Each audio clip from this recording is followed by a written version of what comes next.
Salut à tous, ravi de vous retrouver sur Direct Course. Vendredi, l'hippodrome d'Anguin propose son premier quintet de l'année, un quintet qui s'offre uniquement des juments d'âge, des juments de 6 ans. Voici ma sélection. J'ai placé en tête le 2 Tasmanie de Fan. Elle n'a pas eu toutes les aises au moment du départ. La dernière fois, auparavant, elle avait collectionné plusieurs succès. Jugée sur ces derniers, elle s'annonce redoutable, il faut la racheter. Attention également au numéro 6, Toli de Rial, qui contrairement à ses deux dernières sorties publiques sera déféré des postérieurs. Sachez également qu'elle est performante sur les tracés de tenue. Fin décembre, elle avait gagné sur un parcours départ lancé. C'est également une concurrente à retenir en excellent rang.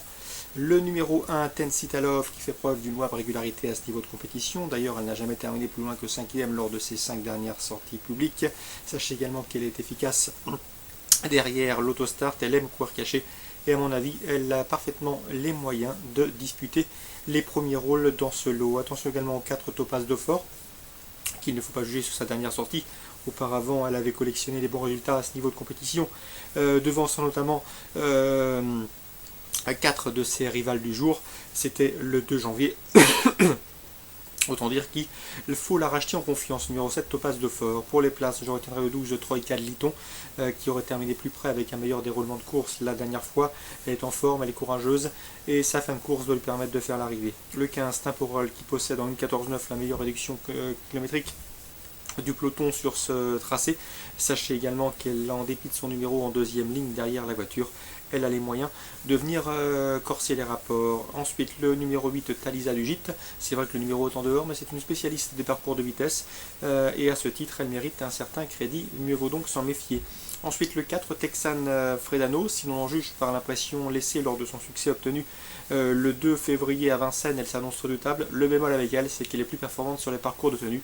Elle risque d'être prise de vitesse sur ce tracé réduit. Résumé chiffré, 2 Tasmanie de Fan, 6 Toli de Rial, 1 Tensitalov, devant le 7 Topaz de Fort, le 13, le 13 Troïka de Liton, le 15 Temporel, le 8 Talisa du Gite et le 4 Texan Fredano. Croiser la Roche, Réunion 3, dans la première j'aime beaucoup le 103, Albi Noni, un cheval qui a débuté plaisamment, argentant, se classant 3e à l'occasion donc de ses premiers pas, c'était le mois dernier. Si Alexandre Abrivard se déplace pour le piloter, il faut y voir un signe de confiance. Le cheval ne devrait plus tarder à ouvrir son palmarès, le 103 Albinoni. Dans la suivante, j'aime beaucoup le 203 Very Pan, un cheval qui a été préservé. Il avait bien fini l'année 2012, classant deuxième à la Capelle. Un cheval qui a toujours été tenu en estime et préservé et ménagé par son entourage, notamment Xavier Docoda. Ici, il semble en mesure de terminer sur le podium, et ce en dépit du fait qu'il effectue une rentrée. Ensuite, dans la 7e, j'aime beaucoup le 712 Rangoumar en cours. Pourquoi? Puisque j'ai eu l'occasion d'entretenir avec son mentor Peter Derick. Le cheval débute sous la selle, mais sachez qu'il a bien travaillé dans la discipline à l'exercice, à l'entraînement. Sachez également que l'engagement est bon, qu'il est en forme et qu'il sera confié à Philippe Machiel. Si ça se passe bien au départ, c'est la seule réserve de son entraîneur. Le cheval a parfaitement les moyens de lutter pour la victoire.